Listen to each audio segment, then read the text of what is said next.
அனைவருக்கும் வணக்கம். இப்ப நாங்க பார்க்க போறது ஹிக்கனிக் டீம்ஸ்ல எப்படி ரிப்போர்ட், அதாவது அட்டெண்டன்ஸ் ரிப்போர்ட் எப்படி எடுக்கிறதுன்றத பார்க்க போறோம். நாங்கள் ஏற்கனவே இதுக்கு முந்தின வீடியோக்கள்ல பர்சன்ஸ் எப்படி ஆட் பண்றது, அவர்களுக்கு எப்படி அக்சஸ் கிராண்ட் பண்றது, அவர்களுக்கு எப்படி நாங்கள் ஒரு டைம் டேபிள் கிரியேட் பண்ணி அதை ஷெட்யூல் பண்றதுன்றதை பார்த்துருக்கோம். அதனுடைய தொடர்ச்சியா இதில் நாங்கள் அட்டெண்டன்ஸ் எப்படி எடுக்கிறன்றதை பார்ப்போம். நாமளா ஹிக்கனிக் டீம்ஸ்ல அட்டெண்டன்ஸுக்கு போகணும். அதுக்கப்புறம் அட்டெண்டன்ஸ் ரெக்கார்ட்ஸுக்குள்ள போய் நீங்க டிரான்சாக்ஷன்ஸுக்குள்ள போனீங்கன்னு சொன்னால் இந்த மொத்த டிரான்சாக்ஷன்ஸுமே இதில் காட்டும்.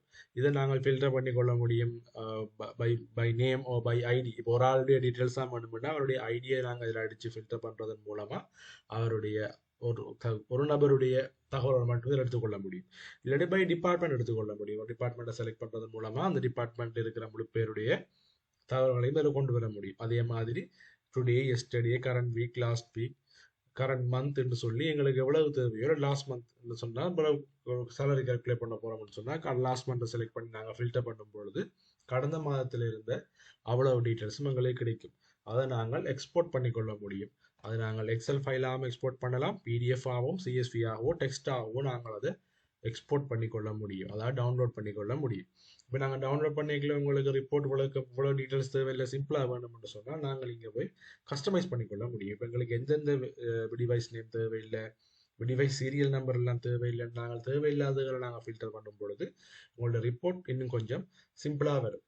இல்லை எங்களுக்கு டைம் கார்டு மாதிரி வேணுமென்றா கூட டெய்லி ரிப்போர்ட்டில் போய் டைம் கார்டுன்றது ஆப்ஷனை செலக்ட் பண்ணுறது மூலமாக நாங்கள் டைம் கார்டு எடுத்துக்கொள்ள முடியும்.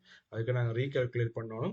ரீகால்குலேட் பண்ணிக்கல நாங்கள் இன்னைக்கு டேட்டிலிருந்து இன்றைக்கு வரைக்குமான டேட்டை செலக்ட் பண்ணி இது வந்து நாங்கள் யார் டார்கெட் பர்சன் அவ்வளோ பேருக்கு வேணுமா இல்லை ஸ்பெசிஃபைட் பர்சன் குறிப்பிட்ட சில நபர்களுக்கு வேணுமான்றதை நாங்கள் இதில் செலக்ட் பண்ணிக்கொள்ள முடியும். நாங்கள் ஆல் பர்சனை கொடுப்போம். இப்போ நாங்கள் கால்குலேட் பண்ணிட்டு டுடே இன்றைய நாளை நாங்கள் செலக்ட் பண்ணி ஃபில்டர் பண்ணும் பொழுது இன்றைக்கு நடந்த டிரான்சாக்ஷன்ஸ் இது காட்டும். இன்றைக்கு இது வந்து சாம்பிளுக்காக உருவாக்கப்பட்ட ஒரு ஷெடியூல். அதனால ஒரே ஒரு செக்இன் மட்டும்தான் இன்னைக்கு நடந்திருக்குது. மற்ற 3 யூசர்ஸும் செக்இன் பண்ணவில்லை. இதுவே ஒரு டீட்டெயில்ஸ் இருக்கிற உங்களுக்கு வளமையாக பயன்படுத்துகிற ஒரு சிஸ்டமாக இருந்தால் இதில் இன்றைக்கு ஆஃபீஸில் வந்த அவ்வளோ பேருடைய ஆஃபீஸில் இருக்கிற அவ்வளோ பேருடைய டேட்டா இதில் காட்டும். செக்இன் பண்ண செக்இன் காட்டும், இல்லாட்டி இல்லைன்னு காட்டும். அதே மாதிரி ஒர்க் ஹவர்ஸ், அதாவது எத்தனை மணி நேரம் அவர்கள் வேலை செஞ்சிருக்கிறார்களா, எஸ்டர்டேயா இல்லாட்டி லாஸ்ட் மந்தா திஸ் வீக்கா.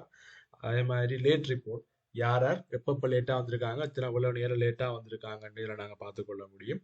அப்சன்ட் ரிப்போர்ட் அதே மாதிரி ஒரு மாதத்தை நாங்கள் இப்போ லாஸ்ட் மந்த் செலக்ட் பண்ணோம்னா லாஸ்ட் மந்த் யார் யார் எப்படி எத்தனை தரம் அப்சென்ட் ஆகிருக்காங்க என்றதை எங்களுக்கு ரிப்போர்ட்டாக எடுத்து காட்டும். இதுகளையும் நாங்கள் எக்ஸ்போர்ட் பண்ணிக்கொள்ள முடியும். உதாரணத்துக்கு இந்த டைம் கார்டில் போய் நாங்கள்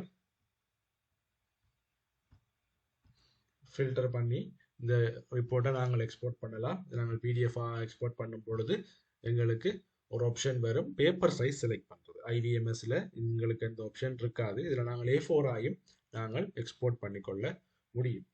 இதுதான் எங்களுடைய ஹிக்கனிக் டீம்ஸில் இருக்கிற ரிப்போர்ட்டில் இருக்கிற முக்கிய பகுதிகள். நன்றி.